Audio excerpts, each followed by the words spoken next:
For the other circuit, I decided to use some advanced info and do a non-inline configuration for the LEDs.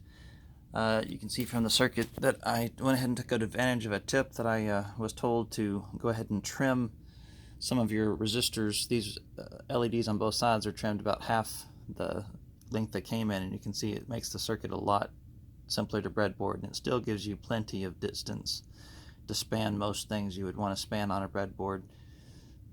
And you lessen the possibility of having wires tap across each other and cause a unexpected short in the circuit.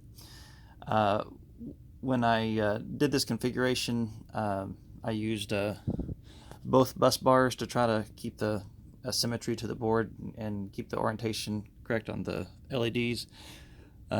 When I wired it all up, I initially tried to wire to ground, but just like the other circuit that I had, the LEDs were backwards from what I expected them to be, and so I just, rather than flip all the LEDs around, I just powered them from the pulse width modulation pins to ground. Rather than pulse width modulations to ground, it was up 3 volts to the pulse width modulation and had the same effect. I'm kind of curious if that causes some problem overheating on the board trying to feed power back through it. Hopefully I can get some input on that. That's kind of more of a technical issue.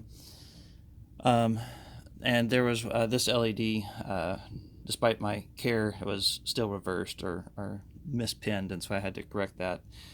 And then getting them all lit up. Don't have enough pins to do the pulse width modulation for the center one, so I left it to a digital out.